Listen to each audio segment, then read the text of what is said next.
Olá, amigos. Damos as boas-vindas a todos os ouvintes e espectadores do programa Descomplicando a Lição. Esse é um programa preparado para professores da Escola Sabatina. O objetivo é orientar os professores para tomarem decisões em relação ao que lecionarão, ao que ministrarão diante das suas unidades na Escola Sabatina. Temos, ao longo de quase 2 anos, estado aqui oferecendo algumas dicas para que os professores possam organizar-se mentalmente e lecionar de acordo com a necessidade da sua classe.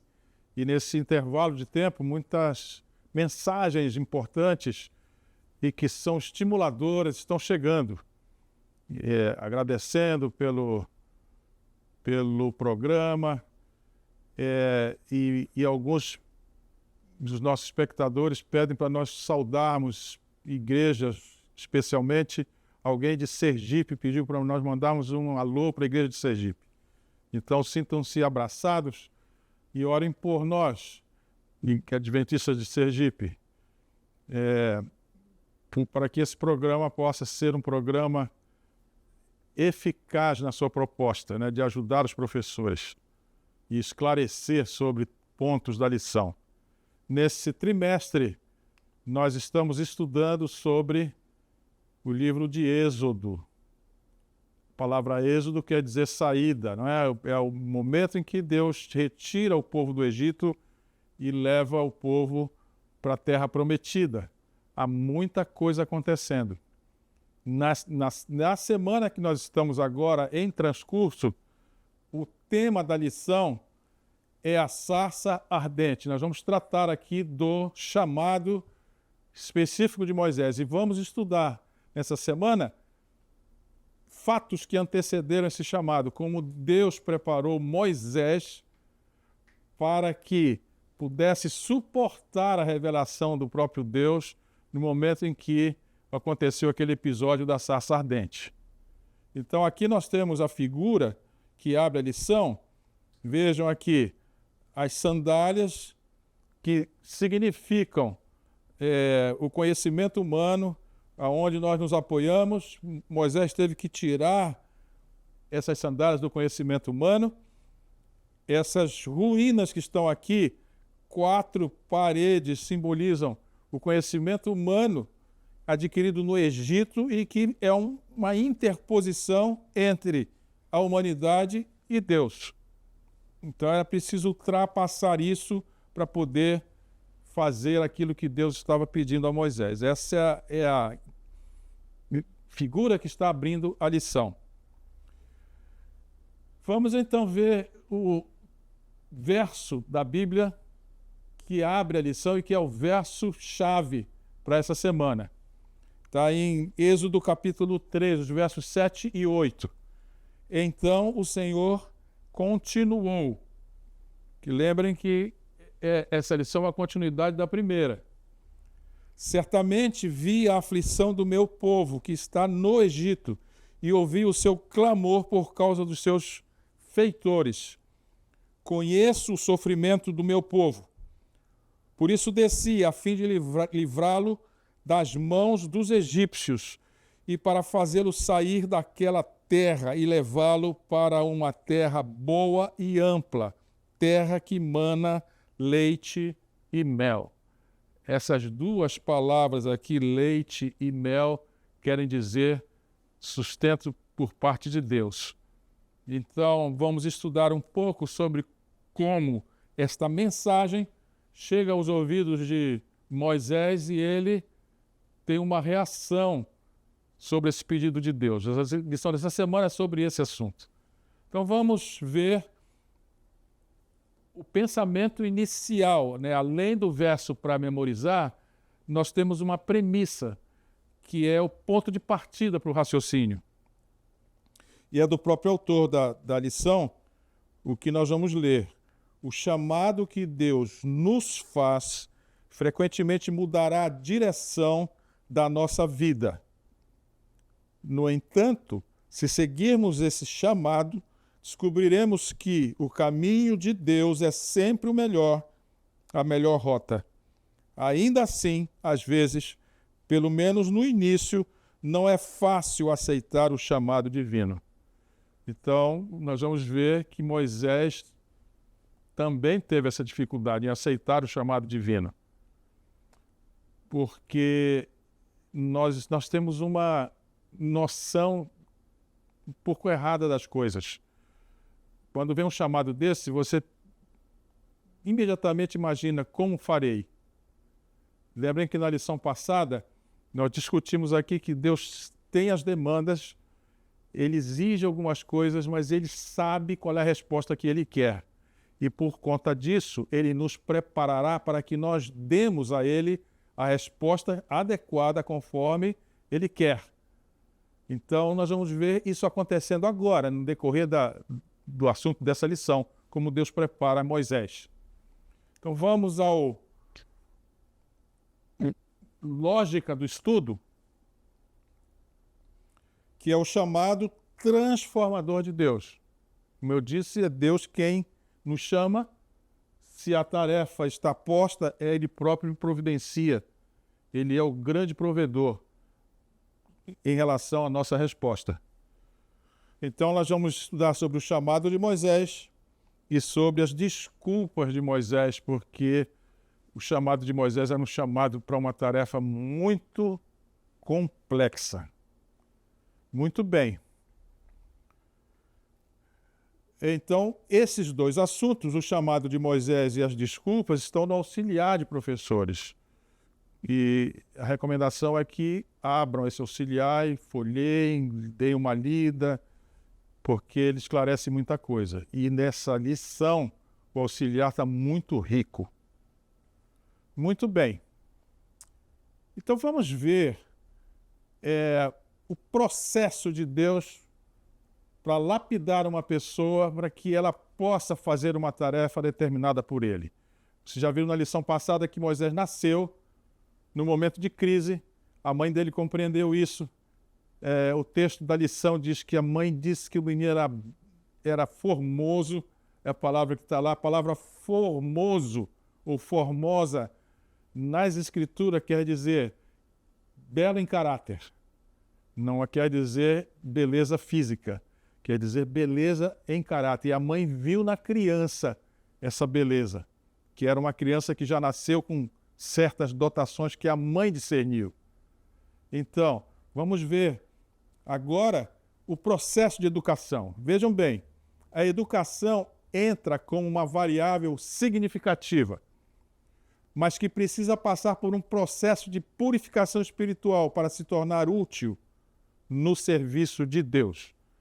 Essa é uma afirmação que os professores precisam ler com cuidado, procurando entender o que isso quer dizer. Eu coloquei aqui algumas notas explicando o que quer dizer esse processo de purificação. Vamos ver como funciona.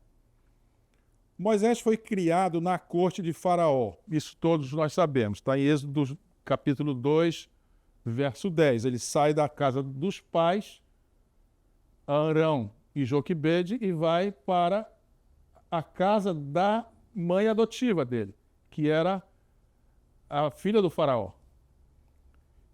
E provavelmente ele estava preparado, ou ele foi preparado lá no palácio do Faraó para ser um líder egípcio.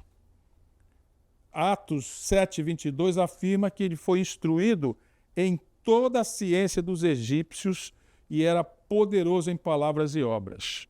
Esse texto nós já sabemos. De uma outra pessoa na Bíblia, que também a Bíblia cita isso, que ele estava preparado em toda a ciência, é Daniel. Então nós temos aqui dois líderes importantes, não é? Muitos séculos antes de Daniel está Moisés, que passa por um processo de educação e de preparação muito semelhante. Os dois passam por processos muito semelhantes. E pouco mais para frente de Moisés, alguns séculos para frente, está Isaías, que também passou pelo mesmíssimo processo. São três figuras lapidares para nós entendermos como Deus burila uma pessoa. Então vejam bem aqui. o contexto de influência política e cultural lhe deu uma formação sólida, mas também o risco de confiar mais em estruturas humanas do que em Deus. Essa é a questão da educação secular. Ela vai te dar uma formação sólida, mas com o risco de confiar mais em estruturas humanas do que no comando de Deus. Nesse caso, Moisés, depois de 40 anos como príncipe, foi levado ao deserto por mais 40 anos. E lá ele foi ser cuidador de ovelhas. Um rebaixamento social, mais um rebaixamento pedagógico. E vamos tentar ver o que isso significa. Então, somente após desaprender a autossuficiência vem por causa da educação secular. A educação secular, ela, como aqui já foi visto, né, ela leva a confiar mais em estruturas humanas, portanto, autossuficiência, do que em Deus. E Deus, então, tira Moisés do ambiente do palácio, e nós vimos por que ele saiu, não é? Ele matou um egípcio, e também não foi aceito pelos próprios irmãos dele, os hebreus. Ele vai para o deserto com a intenção de quê? Né? E isso Deus conduzindo a vida de Moisés. É bom que isso não saia da nossa visão. Tudo o que está acontecendo desde que Moisés nasceu e esse processo todo que nós estamos vendo tem por trás a digital de Deus. Então, ele vai para o deserto para desaprender a autossuficiência e a confiança em seu preparo humano. Ele ouviu o chamado de Deus na sarça ardente, só depois disso. Então, a educação, essa educação secular, em si, não é negativa. E aqui está a chave que nós precisamos virar para entender se é importante ou não a educação secular. O texto aqui está dizendo que a educação em si não é negativa. Ao contrário, foi Deus quem providenciou meios para que Moisés tivesse uma formação sólida. Portanto, Deus leva Moisés da casa dos pais para a casa do faraó, intencionalmente, para que ele tivesse uma educação secular sólida. E o que aconteceu? Contudo, essa educação secular que era sólida precisava ser submetida à autoridade divina, para que não se tornasse essa educação um obstáculo. Professores da Escola Sabatina, deixa eu dizer uma coisa para vocês. Eu sou um pesquisador científico. Já disse isso aqui. E lido com muitos doutores. Na minha instituição são todos doutores. A coisa mais difícil é você trabalhar com uma pessoa que tem um nível de educação muito alta. Ela é muito autossuficiente. É preciso uma argumentação muito sólida para tirar ou atrair atenção para uma nova coisa de quem tem uma educação desse tipo. E olha o que Deus faz com Moisés. Leva para o deserto 40 anos para ele desaprender a autossuficiência. Então, o maior perigo na educação secular é cultivar a confiança nas capacidades humanas, à parte da direção divina. Isso quem diz é Ellen White no livro Ciência do Bom Viver, página 439. Então, vejam bem aqui o processo. Nós estamos no mundo, vamos às universidades, podemos ter titulação. Toda essa educação no ambiente de Deus é importante, mas ela precisa ser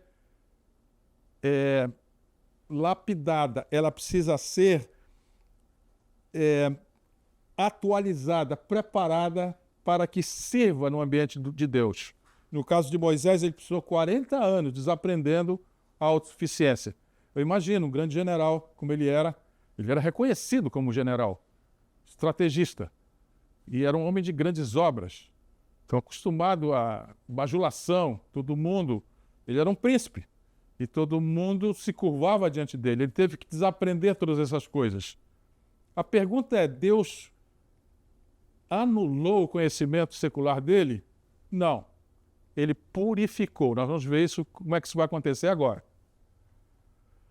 Então, em Moisés, a educação egípcia precisava ser descontaminada do orgulho e do paganismo. Vejam aqui, o saber secular, falei celular, estou pensando no telefone. O saber secular é um refinador do pensamento. Venham comigo aqui, professores. É importante esse trecho que eu estou aqui conversando com vocês. Qual é a importância do saber secular? Ele é um refinador do pensamento. Desenvolve o raciocínio, amplia horizontes, refina a linguagem e a capacidade crítica. Este é o resultado da educação secular. Agora, no entanto, esse saber é apenas instrumental. O que isso quer dizer? Ele apenas instrumentaliza, ou seja, ele treina a mente, mas não forma o caráter, a imagem de Deus. Então, essas duas ideias aqui são o argumento. Nós precisamos ter educação, mas é preciso formar caracteres, que é um pouco diferente. E como é que isso acontece? Se eu fico só na educação secular, se nós ficamos só nessa educação, o conhecimento sem submissão ao Espírito gera orgulho, vaidade, desejo de domínio. Então vejam bem, o conhecimento secular, ele refina o pensamento, desenvolve raciocínio, amplia horizontes, refina a linguagem, capacita a crítica, mas com um risco. Qual é o risco? Orgulho, espírito de vaidade e desejo de domínio. Esse é o problema.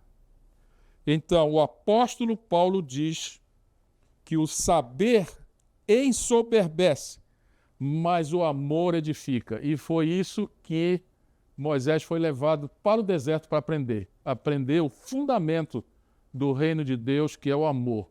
E sabem qual foi a grande sala de aula de Moisés? Um grupo de ovelhas.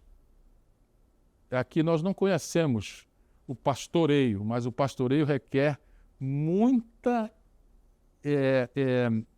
relacionamento do pastor com a ovelha, portanto, uma relação de amor, porque senão a ovelha é um animal que morre com muita facilidade.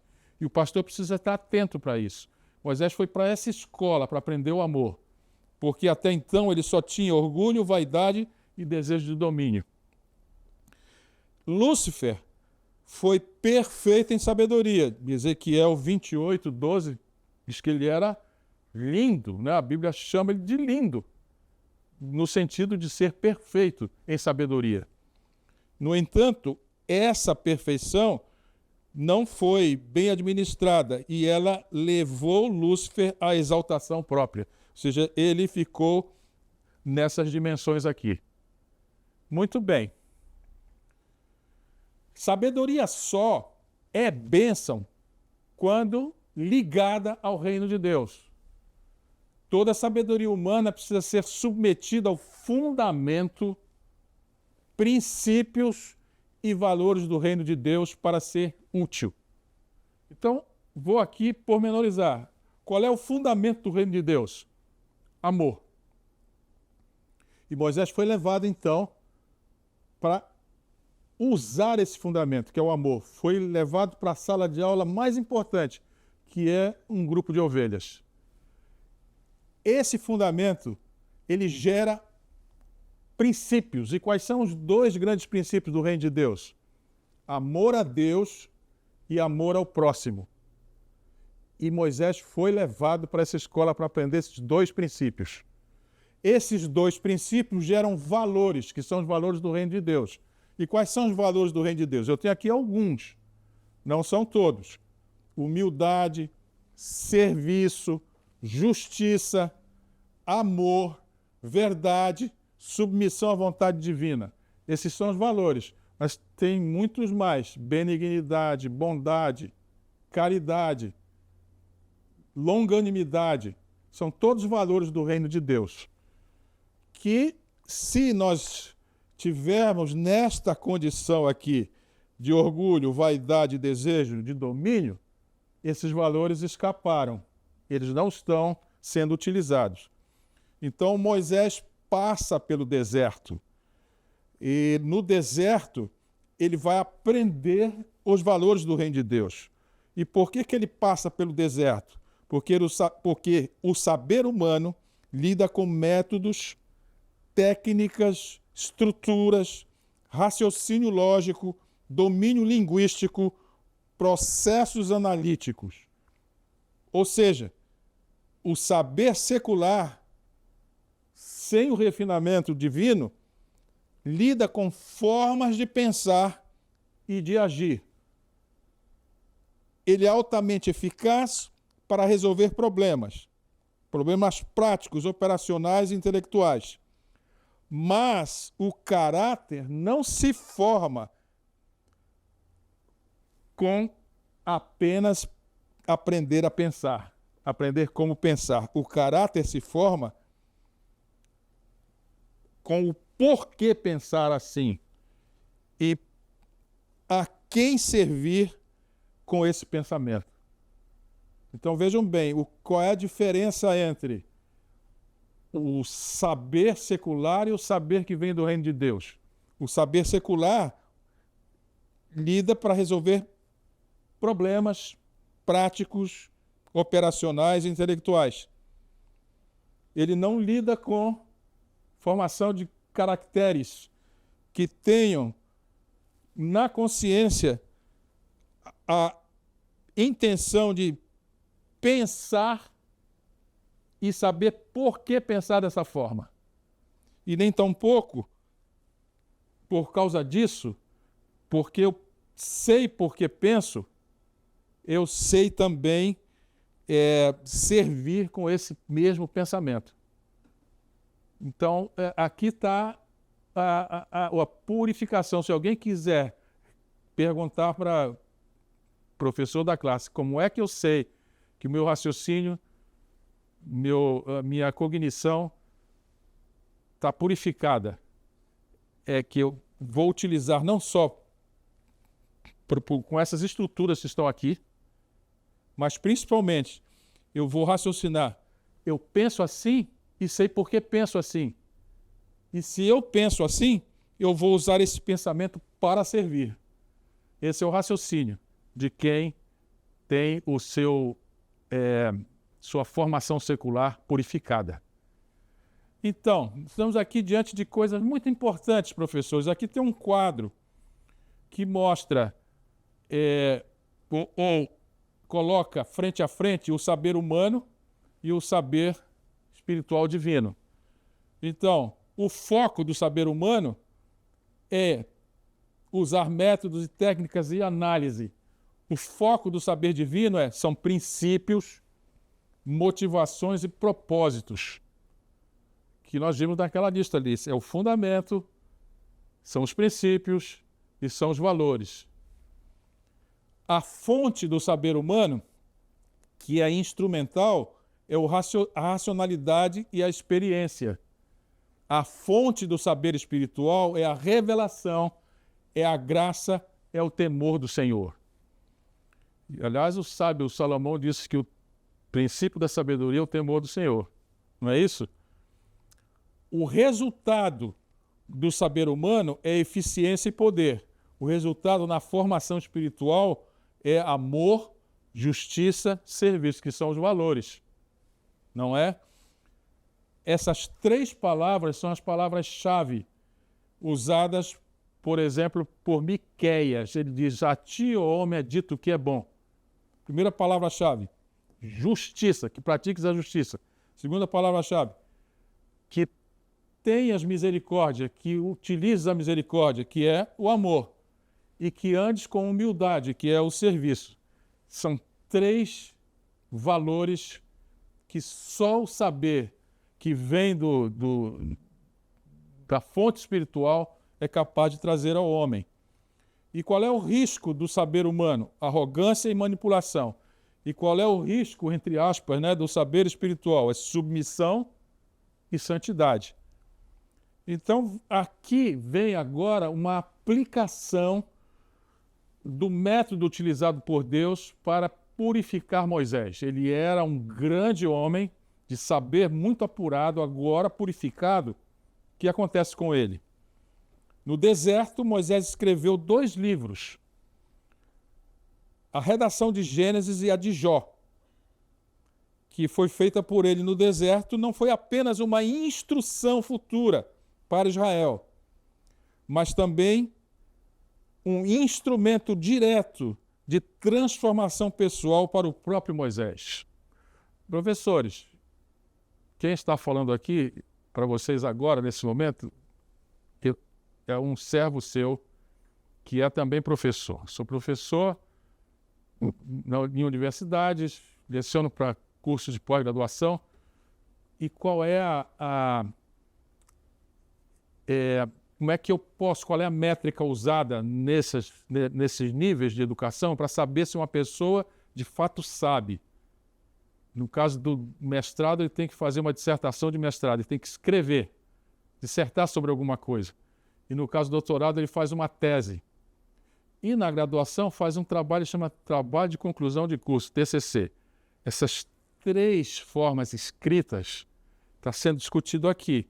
Não há como uma pessoa mostrar que sabe se ela não sabe escrever sobre o que ela diz que sabe. Então, agora vem aqui, presta atenção no que vem em seguida. Durante 40 anos, Moisés esteve em contato com as ideias politeístas, míticas e fatalistas do Egito. Isso está em Atos 7. Ao escrever Gênesis, ele reconstrói sua visão de mundo. Gênesis, capítulos 1 e 2, lhe revela o verdadeiro Deus Criador, pessoal, que tem um relacionamento, Ele é relacional e é bom. Ele se relaciona com as suas criaturas. Que Israel não é uma invenção egípcia, mas o povo da promessa.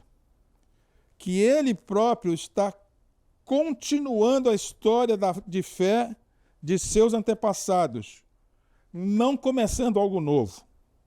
Ao escrever sobre a justiça e a misericórdia no Éden, a paciência com a humanidade antes do dilúvio, a fidelidade com Abraão, Isaque, Jacó e José, Moisés está contemplando o caráter de Deus, que é fiel, compassivo, justo e soberano. Na verdade, o que aconteceu é que Moisés, ao escrever, ele está mudando a sua maneira de entender o mundo.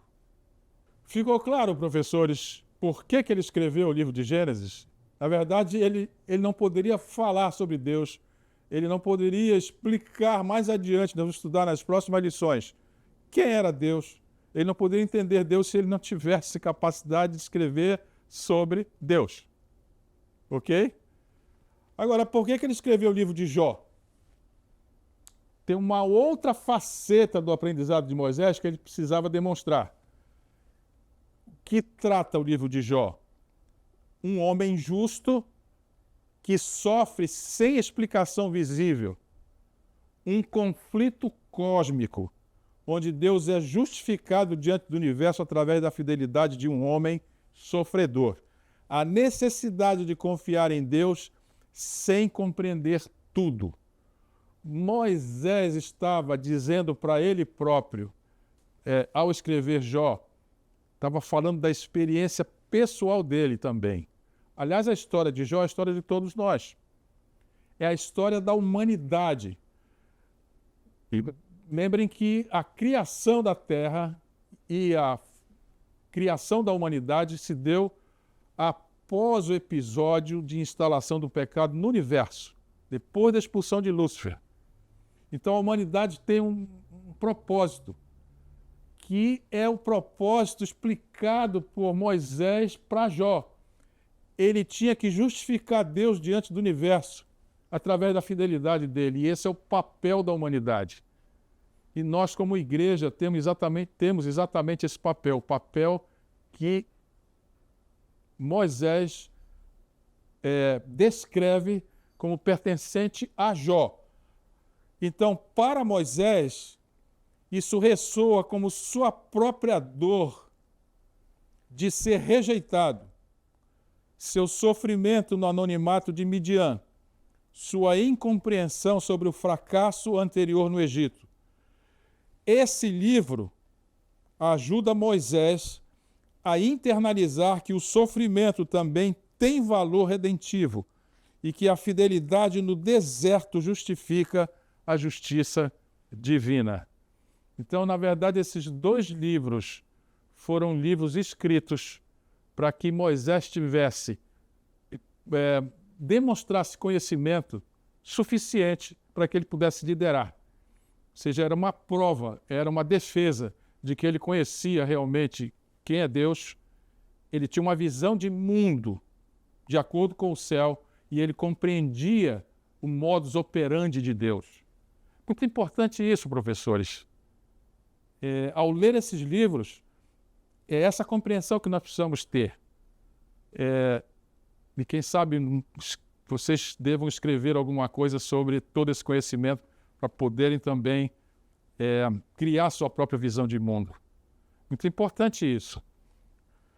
Aqui eu tenho uma síntese nesse quadro do que esses 2 livros, o livro de Gênesis e o livro de Jó, e depois uma síntese de ambos, qual era o propósito que Moisés teve ao escrever esses livros. No Gênesis, ele reconstrói a própria cosmovisão e a sua própria identidade espiritual. No livro de Jó, ele consolida a confiança no caráter de Deus e, apesar do sofrimento, ele não se distancia de Deus. E em ambos os livros, o que nós vemos? A formação do coração, da mente e a missão de Moisés para liderar o povo e ensinar. Então, esses 2 livros foram inspirados por Deus como se fosse uma prova escrita, se Moisés já tinha condições de liderar o povo. Olha que coisa importante. Ao escrever Gênesis e Jó, durante os anos em Midian, Moisés estava, de fato, formando sua cosmovisão bíblica, estruturando os fundamentos teológicos que serviriam à sua missão e, de certa forma, defendendo uma tese existencial diante de Deus, do povo e da história. Entenderam por que um doutor tem que defender uma tese? Essa é a razão, está aqui explicado. Muito bem. Então, agora, nós podemos entender uma outra faceta de todo esse processo pedagógico que Deus está efetuando em Moisés. O chamado transformador de Deus. Depois de Moisés ter entendido, ter a cosmovisão necessária, o que Deus vai fazer? Deus se revela e se revela no ordinário. Isso aqui, essa palavra está sendo usada aqui por quê? Porque a sarça ardente simboliza como Deus pode se manifestar em aspectos comuns da vida cotidiana, transformando o ordinário em extraordinário para cumprir seus propósitos. A sarça queimando no deserto era comum. Não sei se já viram em algum documentário como que a sarça, ela rola. Ela é um vegetal que nasce no deserto, aliás, é uma coisa extraordinária, né? Um vegetal no deserto. Mas se Moisés estava apacentando ovelhas, é porque havia um pouco de água perto, senão não teria capim, né, para as ovelhas, ou comida para as ovelhas. Então a sarça era verde ali. E o que chamou atenção? Que era um vegetal comum. Mas havia uma coisa no ordinário que era extraordinário. Era a sarça verde pegando fogo, mas não sendo consumida. Então Deus se revela em coisas ordinárias. Talvez esteja se revelando para nós, se manifestando em aspectos comuns, e nós, com a nossa cegueira espiritual, talvez não tenhamos visto. Mas o chamado é pessoal e intransferível. Ao chamar Moisés pelo nome, Deus demonstra que seu chamado é pessoal, específico, e exige uma resposta individual.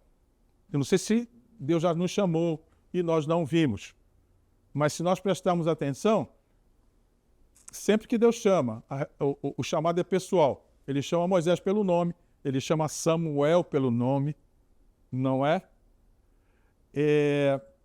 Tem vários exemplos, ele chama Saulo pelo nome.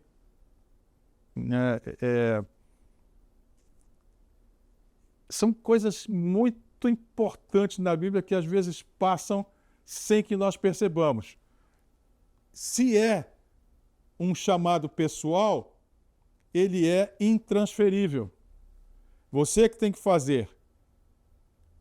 E é preciso que haja o reconhecimento da santidade divina. O ato de Moisés tirar as sandálias representa a necessidade de reverência e reconhecimento da santidade de Deus ao nos aproximarmos dele. E a missão dada é baseada na presença de Deus. Deus assegura a Moisés que a sua presença será constante, enfatizando que o sucesso na missão divina depende da comunhão contínua com ele. E, finalmente, a transformação que vem com essas etapas do chamado. Essa transformação vem através da obediência. A experiência de Moisés destaca que a verdadeira transformação ocorre quando respondemos com obediência ao chamado de Deus, permitindo que ele nos molde para cumprir sua vontade. Então, esse aqui é o modo transformador do chamado de Deus. Discuta isso um pouco, professor, com a sua classe. E tente mostrar para os alunos que eles precisam prestar atenção no que está ocorrendo na vida deles. Se essas etapas não estão ocorrendo e eles estão deixando de ver. Se isto ocorre, qual é a aplicação que nós temos? No caso de Moisés, o anjo do Senhor é o próprio Deus se manifestando. Apesar de o texto começar dizendo que o anjo do Senhor apareceu, a sequência mostra que quem fala com Moisés é o próprio Deus. O texto imediatamente diz que Deus o chamou ou falou com ele do meio da sarça, que está no verso 4 do capítulo 3 de Êxodo. E por fim o anjo fala: eu sou o Deus de Abraão, Isaque e Jacó. Está no verso 6 do capítulo 3. O que isso quer dizer? Que o anjo que falou com Moisés não é um anjo comum, porque ele fala como Deus, ele é identificado como Deus e é adorado como Deus. Na verdade, aquela sarça que parecia uma coisa comum, não é ordinária, representou uma teofania. E o que quer dizer a palavra teofania? É uma exposição do próprio Deus à humanidade. Ele se mostra, ele aparece. Muito bem. Então aqui vamos tentar ver com mais profundidade tudo isso. O cerne da revelação de Deus, tanto em sua identidade eterna, quanto nos modos como ele se relaciona com suas criaturas. A expressão eu sou o que sou, está em Êxodo 3,14, é uma das mais profundas declarações bíblicas sobre Deus e tem implicações diferentes para os seres humanos e para o restante do universo. Então, olha só, o cerne dessa revelação feita por Deus, mediante a sarça, né? Não foi através da sarça, foi mediante a sarça. Essa revelação, ela tem uma aplicação para a humanidade, mas também tem uma aplicação para o restante do universo. O que significa o eu sou, o que sou? Autoexistência. Deus existe por si mesmo. Não depende de ninguém. O eu sou o que sou representa imutabilidade. Deus não muda. Ele é o mesmo ontem, hoje e eternamente. O eu sou o que sou representa constância e fidelidade. O que ele foi para os patriarcas será também para Moisés e o povo.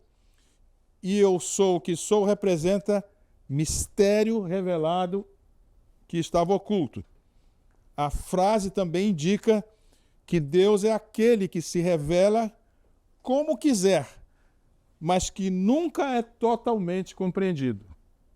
Então aqui está o cerne da revelação de Deus. O que isso significa dizer eu sou o que sou? Isso tem uma aplicação teológica, é uma resposta teológica e relacional. Porque Moisés pergunta qual é o teu nome, não é? E ele responde, eu sou o que sou. Não pergunte, quando ele diz essa frase, ele está dizendo, não pergunte quem sou eu, como se eu tivesse limites humanos. Eu sou aquele que simplesmente é, sempre foi e sempre será. Ou seja, essa frase, eu sou o que sou, na verdade está abrangendo as três importantes qualidades de um Deus. Onisciência, onipresença e onipotência. Eu sou o que sou. Muito bem. Então, eu tenho aqui um quadro que mostra esta revelação para seres não caídos e para a humanidade caída. O que significa essa frase, eu sou, para seres não caídos e para a humanidade caída? Quando nós estamos falando de relação, para seres não caídos, a frase eu sou o que sou significa glorificação e lealdade voluntária. Para a humanidade caída, eu sou o que sou representa restauração e reconciliação. Quando nós estamos raciocinando com essa frase no elemento necessidade de redenção, os seres caídos não precisam de redenção, a humanidade caída sim. Quando essa frase está relacionada com o conhecimento de Deus, para os seres caídos, o eu sou o que sou significa conhecimento intelectual de Deus. O que quer dizer conhecimento intelectual? Eu vou e aprendo diretamente da fonte. Conhecimento direto e constante. Mas para a humanidade caída quer dizer um conhecimento progressivo que não é direto e nem é constante, mas é pela fé e é mediado. Ok? Quando o eu sou o que sou está lidando com nomes revelados, para seres não caídos, eles sabem quem é, Criador, Santo, Senhor. Mas para a humanidade caída, como não é direto, é o Redentor, o Pastor, o Cordeiro, o Pai. Se a base da interpretação é a obediência, para seres não caídos, é a compreensão plena do caráter de Deus. Ou seja, eles obedecem porque conhecem plenamente. Mas para a humanidade caída, é fé, ela não é direta, né? Ela não é intelectual. vou na fonte, diretamente na fonte. Ela é por fé, dependência e experiência da graça, ou seja, da medida em que ele próprio se revela. Aí nós temos vários ambientes que são de mediação para a graça de Deus. É a palavra de Deus, a Bíblia, é a igreja de Deus, é o exemplo de pessoas que vivem próximos de Deus. Não é direto o conhecimento, é um conhecimento por fé e é mediado. E quando é contato com Deus, os seres caídos têm contato direto, sem véu. Mas nós não. Nós conhecemos Deus através de Cristo e agora temos o Espírito que faz com que nós, pela Escritura, conheçamos quem é Deus. Então, os seres do universo conhecem a Deus como aquele que é, mas só os homens e os anjos que assistem à redenção o conhecerão como o Eu Sou que salva, o Deus da aliança, o Cordeiro. Então, nessa tabela, nós temos a diferença entre seres caídos, não caídos e humanidade caída. E agora, que Moisés estava diante de Deus, e Deus, então, coloca frente a Moisés uma missão para a qual ele tinha preparado Moisés, Moisés se sente não adequado para essa missão e ele oferece 4 desculpas diante do chamado de Deus na sarça ardente, para não fazer a missão, que é a típica resposta de um ser humano. Então, cada uma dessas desculpas revela objeções típicas de quem se sente inadequado. E a resposta divina a cada uma mostra como Deus educa, corrige e fortalece o vocacionado. Ou seja, Moisés representa a humanidade no relacionamento com Deus. O que aconteceu? Deus nos dá uma tarefa. No caso da igreja, a tarefa é representá-lo ao mundo. Nós somos chamados de embaixadores de Deus, nós somos chamados de nação de sacerdotes, que são posições onde nós representaremos um governo, onde nós representaremos o rei que governa. E o nosso caráter tem que ser um caráter que reflete o caráter desse reino e desse rei. E é uma tarefa muito assustadora. E Moisés recua. A primeira desculpa é quem eu sou. Né? Em Êxodo 3:11 ele diz: quem sou eu para ir até Faraó e tirar o povo e os filhos de Israel do Egito? Ele deu essa desculpa por qual motivo? Moisés sentia-se inseguro quanto à própria identidade e capacidade que ele mesmo enxergava nele. Tinha falhado 40 anos antes ao tentar libertar Israel por força própria. Estão lembrados? Ele matou um egípcio. E qual foi a resposta de Deus a essa primeira desculpa? Certamente eu serei contigo. E qual é a lição que nós tiramos disso? O chamado de Deus não depende da grandeza do chamado, mas da presença do chamador. Deus não responde dizendo quem Moisés é, mas afirma quem ele mesmo é. Ele diz: eu sou o que sou. Muito bem. E se eles perguntarem teu nome? Quando eu for aos filhos de Israel e lhes disser: o Deus de vossos pais me enviou a vós, e eles me disserem: qual é o seu nome? Que lhes direi? Essa desculpa tinha um motivo. Qual era o motivo? Moisés duvida da credibilidade da mensagem que ele está levando e da autoridade dele próprio como mensageiro. Ele teme que o povo não reconheça a Deus que o está enviando. E qual é a resposta de Deus? Eu sou o que sou. que nós já analisamos ali numa lâmina anterior. E a lição dessa resposta é a seguinte: a autoridade da missão está no caráter eterno e imutável de Deus. Deus é autoexistente, presente e suficiente. O eu sou está enviando Moisés. A terceira desculpa: e se eles não vão acreditar em mim? Se eles não acreditarem em mim? Mas eis que não crerão em mim, ele diz, não ouvirão a minha voz. Está em Êxodo 4:1. O motivo de Moisés dar essa terceira desculpa é: Moisés teme rejeição pública e falta de credibilidade, porque ao matar o egípcio, ele tentou, no dia seguinte, apartar dois hebreus que estavam brigando, e eles disseram: quem te constituiu príncipe sobre nós? Então aqui ele está lembrando que 40 anos para trás isso aconteceu, e ele não crê na credibilidade do povo em relação a ele. E a resposta de Deus para ele foi: certamente eu serei contigo.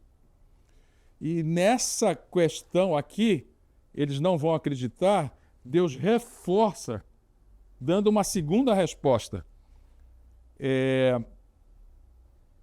E Deus dá 3 sinais sobrenaturais.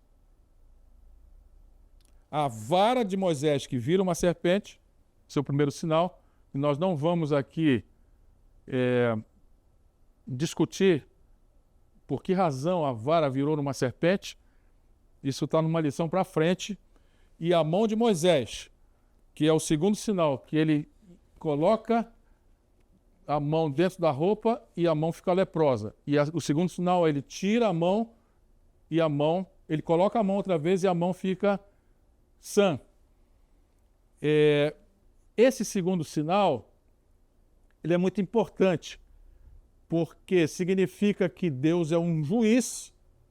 Ele estava avisando o faraó que ele era um juiz, porque lepra era considerado um sinal de maldição, mas que ele também é um salvador. Ao retirar a mão e a mão está sã, ele era o juiz, mas era o salvador. Então, são coisas importantes nesses sinais. E a lição: Deus confirma o chamado com sinais visíveis e incontestáveis, quando necessário. Mas os sinais são apenas apoio, não substituem a fé e a obediência. E a quarta desculpa é: eu não sei falar. E o texto diz: Senhor, eu nunca fui eloquente, sou pesado de boca e pesado de língua. Essa desculpa foi dada porque Moisés teme sua limitação na comunicação, possivelmente uma deficiência de fala ou bloqueio emocional. Nós vimos aqui em lâminas anteriores que no Egito ele era considerado como um orador eloquente. Agora ele está dizendo que ele era pesado de fala. Ele, 40 anos, talvez sem falar a língua egípcia, ele estava se sentindo ali com deficiência de comunicação. E qual foi a resposta de Deus? Quem fez a boca do homem?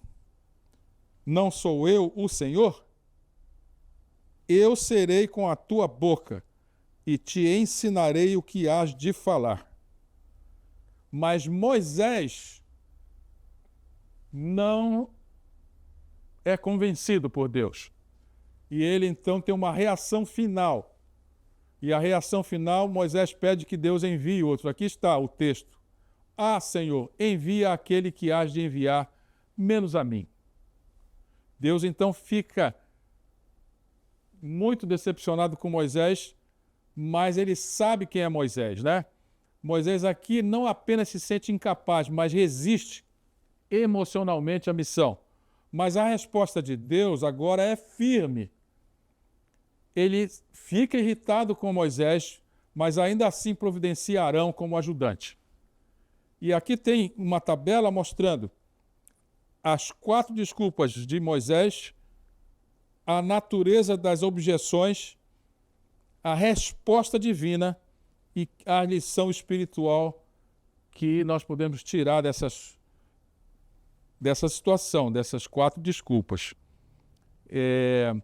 Eu não vou tecer mais comentários sobre esse quadro, porque vocês vão ter isso no PDF, e nós já falamos sobre isso na lâmina anterior, mas vou passar aqui para o seguinte, olha. O momento em que o Senhor quase mata Moisés. Mas antes de entrar nesse assunto, vou dizer mais uma coisinha sobre isso aqui.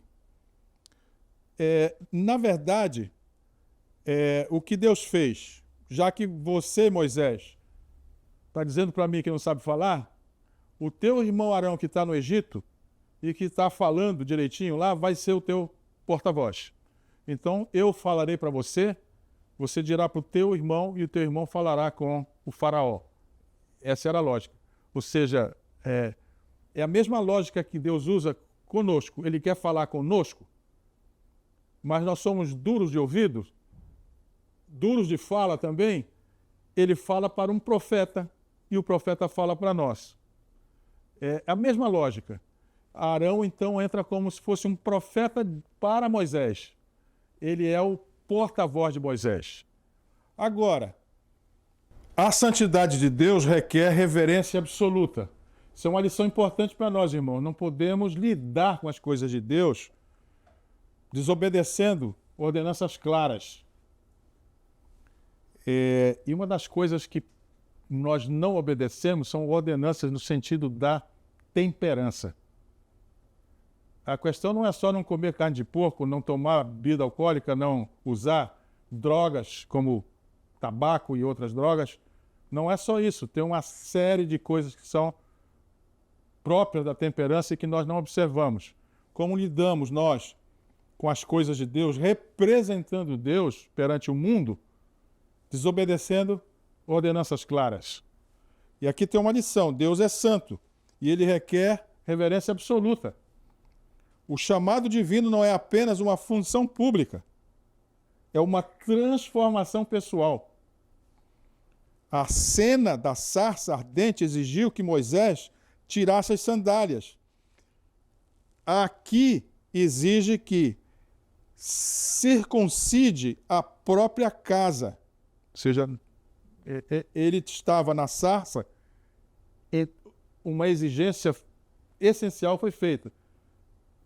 Deixe as sandálias para trás, ou seja, aquilo sobre o que os pés humanos têm o equilíbrio, que é o conhecimento humano, deveria ser abandonado.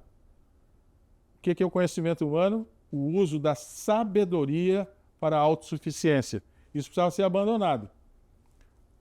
Agora tinha uma segunda ordenança, que era uma ordenança clara, circuncisão dos filhos. A própria casa de Moisés precisava ser circuncidada. O milagre da libertação exigiria um líder limpo diante da lei de Deus. E quem foi que fez essa cerimônia imediatamente quando viu o perigo? Foi a esposa de Moisés. Ela mesma circuncidou os 2 meninos. Então, meus irmãos, agora já podemos ver como os temas que nós estudamos diariamente nessa semana estão entrelaçados ao auxiliar do professor com os temas grandes, o chamado de Moisés e as desculpas.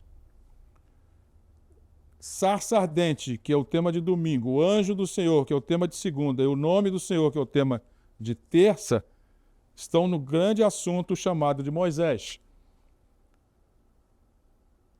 4 desculpas, que é a parte de quarta-feira, e a circuncisão, que é de quinta-feira, está ali na desculpa de Moisés. Além das desculpas que Moisés deu, ainda tinha uma outra desculpa, que era a não circuncisão. Não dá para brincar com Deus. Deus está revelando para nós muita coisa, e o estudo desse trimestre sobre o livro de Êxodo é uma revelação importante, e nós precisamos levar a sério tudo isso e dar uma resposta a Deus adequada, como ele exigiu de Moisés. que nós aprendemos com essa lição dessa semana? O chamado espetacular vindo da sarça ardente provavelmente foi a experiência mais transformadora da vida de Moisés. Todos os outros pontos altos da sua vida dependeram de sua resposta positiva e obediente ao chamado de Deus para conduzir os hebreus para fora do Egito, rumo à terra prometida. Patriarcas e Profetas, página 209. O que nós estamos vendo aqui? Que se para Moisés foi necessário transformação e obediência para poder conduzir o povo para fora do Egito, se para a Igreja de Deus, que está também na mesma tarefa, conduzindo o mundo para fora do Egito, não é isso? Nós também precisamos de obediência restrita. Nosso sucesso como representantes de Deus, atraindo pessoas para o reino de Deus, depende da obediência positiva ao chamado de Deus. Então, numa frase, certamente vi a aflição de meu povo que está no Egito e ouvi o seu clamor por causa dos seus feitores. E é isso que a igreja está sendo chamada a fazer. O mundo sofre, o mundo clama, há muita gente clamando. E é nosso papel, assim como Moisés, tirar o povo e levá-los para a terra prometida. Então vamos à aplicação dessa semana. Vamos ler. Nos anos tranquilos passados no deserto, Moisés fez tudo o que o Senhor o chamou para realizar. Foi um homem de família, cuidava das ovelhas e escreveu 2 livros bíblicos sob a inspiração divina, antes de ser chamado para ser um grande líder do povo de Deus. O que a experiência de Moisés ensina sobre nossos deveres da vida diária? Aqui está uma ciência importante e ela é basilar. São os pequenos deveres, os deveres domésticos, que são o início de grandes tarefas.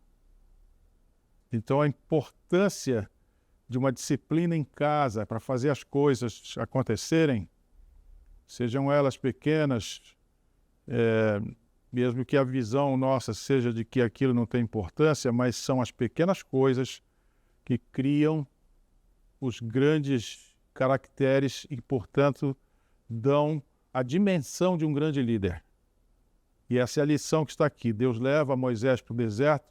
Lembrem que ele sai da posição de chefe, de príncipe herdeiro, de militar importante e vem para uma posição considerada inferior socialmente, para ser pastor de ovelha, um chefe de família simples, e essa é a escola. Então, nós aqui, enquanto esperamos a nossa retirada, nossa saída do mundo, a grande salvação que vem, nós temos que ser diligentes nas coisas pequenas, porque talvez haja uma grande tarefa para nós fazermos no momento em que a crise se apresente. Então, nós temos que pedir a Deus capacidade cognitiva e paciência para lidar com aquilo que é importante. Eu lhes convido para nós orarmos e pedirmos essa dimensão a Deus. Vamos orar. Bondoso Deus e Pai, temos uma lição mostrando como o Senhor usou Moisés, determinando todos os passos que ele deveria tomar nessa caminhada do preparo para se tornar um grande líder. Estudamos a maneira como o Senhor fez o chamado, e tudo isso tem uma relação direta conosco. Pedimos ao Santo Espírito que nos dê a dimensão espiritual suficiente para que, se for possível, se vier um chamado de Deus para um momento de crise, nós estejamos preparados. Essa é a nossa oração, em nome de Jesus. Amém. Caros professores, a segunda lição do terceiro trimestre de 2025. Estamos andando no livro, paginando o livro de Êxodo, estamos navegando nas páginas. A lição de hoje foi uma lição importante, mostrou como o processo de formação de um líder ocorre e como a educação secular também desempenha um papel importante na formação dos filhos de Deus. Então, lhes convido para a próxima lição, que vai tratar agora da ação desse líder frente a frente com problemas. O título é um começo difícil da lição, um começo decepcionante. E é uma lição maravilhosa que vem. Eu lhe convido para não perder o próximo episódio. Por enquanto, professores, lembre que a sua missão é descomplicar a lição, preparar um povo para a crise que vem. Espero no próximo episódio. Até lá.